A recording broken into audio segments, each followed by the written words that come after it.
नमस्कार, मी गणेश कडलक. आपले Maharashtra news live 24 आवाज सर्वसामान्य माणसाचा मध्ये मनापासून स्वागत. आपण पाहत आहात आजच्या दिवसभरातील महत्त्वाच्या घडामोडी. नमस्कार. रामसुकृत कल्याण फाउंडेशन च्या वतीने आज या ठिकाणी सेवा केंद्र सुरू झालेलं आहे. मी मनापासून अभिनंदन करते. त्याचं उद्घाटन आज झालं. इथे घरे बंधू जे आहेत तिघजण त्यांच्या माध्यमातून 4 प्रकारच्या सेवा दिल्या जाणार आहेत. एक तर शिक्षण आणि प्रशिक्षणाशी संबंधित एक सेवा आहे, दुसरा आहे आरोग्याशी संबंधित, कौशल्य विकासाशी संबंधित आणि ज्या शासकीय योजना आहेत केंद्र शासनाच्या असतील किंवा राज्य शासनाच्या असतील या सगळ्या योजना या ठिकाणाहून लोकांना त्याचा फायदा मिळवून देण्यासाठी त्यांना लाभार्थी बनवण्यासाठी जी काही प्रोसिजर आहे ती सुद्धा केली जाईल. मी मनापासून अभिनंदन करते. खूप सुंदर असा उपक्रम आहे. या योजनेतून सरकारचा जनतेशी कनेक्ट जो आहे हा केला जाईल आणि लोकांना जास्तीत जास्त मार्गदर्शन, प्रशिक्षण आणि डायरेक्ट योजनेचा लाभ हे करून देण्यासाठी केंद्राचा नक्कीच उपयोग आहे. मी मनापासून हार्दिक शुभेच्छा देते. अभूतपूर्व योजना मगाशी कोणीतरी सांगत होतं की महात्मा फुले योजना जी आहे ती 6 तासामध्ये मंजूर झाली. म्हणजे मला सांगत होतं मगाशी इतकं फास्ट हे शासन काम करतं. 6 तासामध्ये योजनांचा मंजुरी होऊन पैसे मंजूर झाले. म्हणजे कुठलीही व्यक्ती, गरीब व्यक्ती, आजारपण काही गरीब आहे का श्रीमंत आहे बघून येत नाही. आणि अशा वेळेला केंद्रातला आयुष्यमान भारतची योजना असो, आता तुम्ही बघितलं असेल की ही योजना सुद्धा 70 वर्षाच्या पुढच्या प्रत्येकाला झाली. मग ती तुम्ही कुठल्या जातीचे किंवा किती श्रीमंत आहात का गरीब आहात याच्यावर आधारित नाहीये. ही प्रत्येकाला मिळणार ही योजना, प्रत्येकाला वयश्री योजनेचा लाभ मिळणार, प्रत्येकाला आयुष्यमान भारत योजनेचा लाभ मिळणार जर ती व्यक्ती प्रौढ व्यक्ती, वयस्कर ज्येष्ठ नागरिक व्यक्ती असेल तर. म्हणजे इतकी आरोग्याची योजना ही एक्सपांड व्हायला लागलेली आहे. प्रत्येकाला याचा लाभ मिळेल. कोणीही आजारी पडलं तरी केंद्र शासनाकडनं लवकर त्याचा निधी मिळेल. आणि मी जरी इथली म्हणजे नसले प्रॉपर तरी मी तुम्हाला एक आवाहन करू इच्छिते की मला आवडलं हे गाव. आपण तुमच्या माध्यमातून जर कोणाला आयुष्यमान भारतसाठी जे काही पत्र लागत असतील वाटल्यास तुम्ही अशी पत्र माझ्या घेऊन ठेवायची, टाईप करून फक्त नाव चेंज करून तुम्ही देऊ शकाल. त्यामुळे माझ्या लेटर हेडवरची काही पत्र आम्ही इथे देऊन ठेवू शकू किंवा तुम्ही आमच्याकडे पत्र कमी पडली तर पाठवा.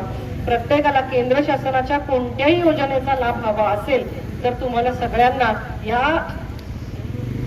ऑफिसशी संपर्क केला, या सेवा केंद्राशी संपर्क केला तर त्यांचा संपर्क माझ्याशी होईल आणि माझ्या माध्यमातून त्याचा पाठपुरावा केला जाईल एवढं मी आश्वासन देते.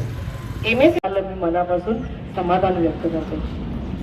आणि हे आश्चर्य नाही जर आम्ही खासदार, आमदार या किंवा आणखीन राजकारणातले लोक जर इथे कार्यक्रम करत असू, अशा प्रकारचं सेवा केंद्र सुरू करत असू तर ते आश्चर्य नाहीये.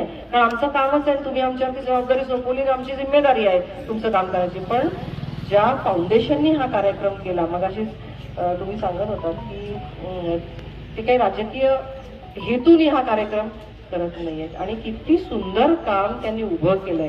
म्हणजे खरं तर मला वाटतं 1-2च वर्ष फाउंडेशनला, 2च वर्ष झालेली, पण 2 वर्षामध्ये एवढा मोठा ग्राफ उभा राहिला. आणि मगाशी मी ज्या संस्थेमध्ये गेले होते संजयजी बरोबर, त्यांनी मला सगळ्या त्यांच्या त्या सगळी ती दालनं जी आहे ती एक्सप्लेन केली. मी त्या युवक युवतींशी चर्चा केली आणि आमूलाग्र बदल या युवती ग्रामीण भागातल्या राहिलेल्या, वाढलेल्या आणि लग्न झालेल्या आहेत असं वाटणार पण नाही. इतका आमूलाग्र बदल, तिचा पेहराव असेल, तिचं बोलणं असेल, तिचा कॉन्फिडन्स असेल. आणि मला वाटतं वेगवेगळ्या देशांमध्ये सुद्धा आता त्या टर्की बरोबर ना गावाला जाऊन देशामध्ये जाऊन आल्या आणि 8 दिवस राहिल्या त्या ठिकाणी. आणि 8 दिवसातला त्या भगिनींचा जो अनुभव त्या सांगत होत्या की आम्ही तिथे काय पाहिलं. मी त्यांना विचारलं की भारतामध्ये आणि इतर देशांमध्ये तुम्हाला कुठे कुठे जाऊन आले असतील तर काय फरक जाणवतो, तर तो सुद्धा त्यांनी अभ्यास करून सांगितला. म्हणजे आपल्या ज्या युवतींमध्ये बुद्धिमत्ता आहे ना ती शहरी आहे का ग्रामीण आहे का कुठल्या जातीपातीवर अवलंबून नाही, सगळ्यांना आहे. आणि फक्त संधी मिळाली पाहिजे, थोडंसं शिक्षण मिळालं पाहिजे आणि ती संधी मिळाली की काय करू शकतात हे त्या विद्यार्थ्यांनी आपल्याला, त्या युवकांनी, युवती.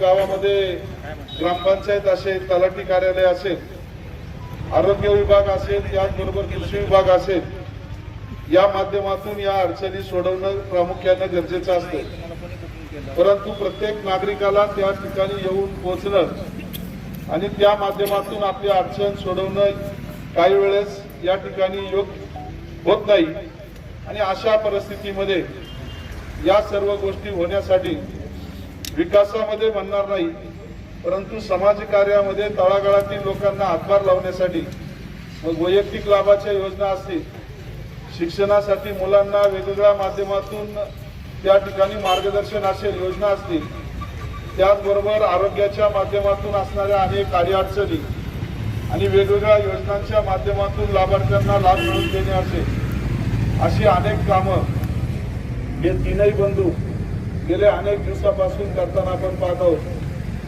2 वर्षापासून पूर्वी ॲम्ब्युलन्सच्या माध्यमातून या भागामध्ये रुग्णांसाठी एक ॲम्ब्युलन्स उपलब्ध करून दिली आणि त्या माध्यमातून काम करत असताना दीपक गारे जरी भोसरी आणि परिसरामध्ये राहत असले तरी या गावामध्ये मेडिकल कॅम्प लावून अनेकांना नेत्र शिबिराच्या माध्यमातून अनेकांना चष्मे वाटप असेल, डोळ्याचं ऑपरेशन असेल, वेगवेगळ्या माध्यमातून या भागातील लोकांना सहकार्य करण्याची भूमिका त्यांची कायमस्वरूपी राहिली.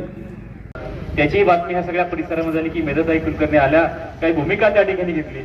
शेवटी प्रश्न ह्या जिल्ह्यातला कुठलाही असू द्या, परंतु लोकप्रतिनिधी म्हणून काम करण्याची भूमिका आणि भावना तुमची जी आहे ती खऱ्या अर्थानं महत्वाची आहे.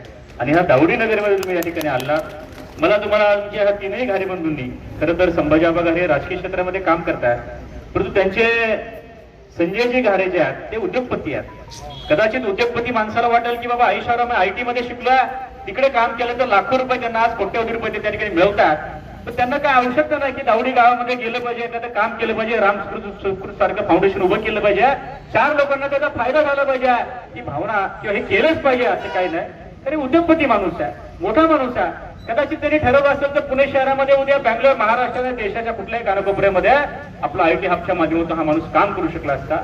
परंतु आपल्या भागामध्ये काहीतरी रोजगार निर्मिती झाली पाहिजे, आपल्या भागातल्या तरुणांना काम मिळालं पाहिजे, आपल्या भागातले प्रश्न सुटले पाहिजे, या भावनेने ही सगळी मंडळी त्या ठिकाणी काम करतात. विशेषतः दीपकराव असतील, दीपकरावांच्या बाबत ताई त्यांनी जवळपास 2,500 लोकांचे डोळ्याचे ऑपरेशन केले. किती केले? 2,500. आणि हजारो लोकांना काही ना काही मदत करायचं काम त्या ठिकाणी करताय. आणि शेवटी